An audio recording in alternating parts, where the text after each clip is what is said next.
As I look around the room of white men, I think about my dad. And I love the head shake. And I love the nod. Because this is about racism. And if you can't hear it from them, then hear it from me.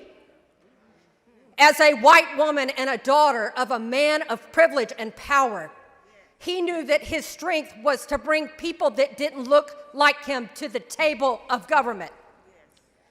And so 50 years later, after Barbara Jordan, aided by white people to have a voice, the first woman of color elected to the South, a woman who sat in the impeachment of Nixon, a woman who said that finally, after amendment, debate, and vote, I am finally part of we the people.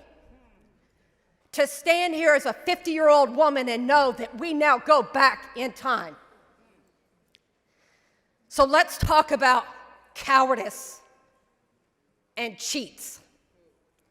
Because if you knew you could win this next election, you wouldn't be taking this effort to try to steal 5 seats from elected officials that members of color elected to represent them in Washington, D.C.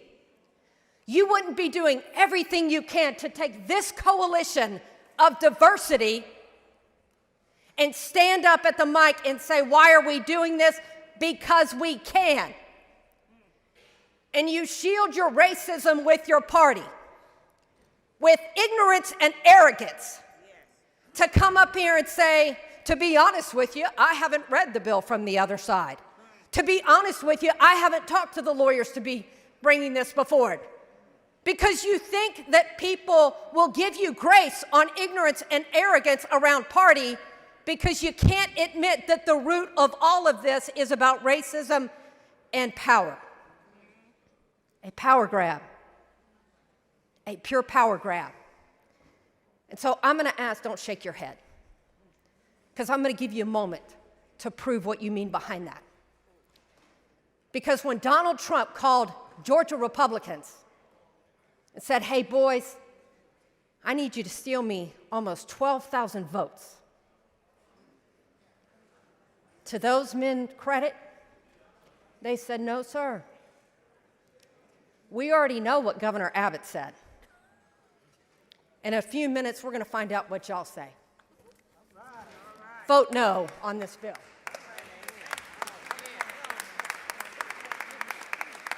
Chair recognizes Mr. Martinez-Fisher.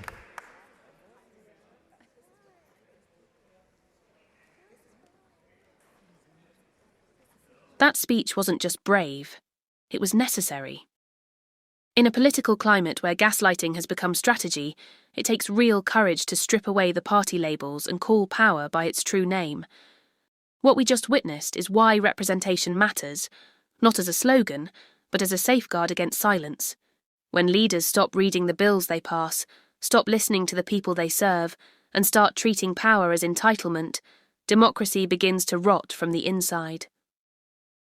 This speech wasn't about anger, it was about accountability, and the reminder that moral clarity will always outshine political convenience. So what do you think? Let me know in the comments, and don't forget to subscribe for more breakdowns like this.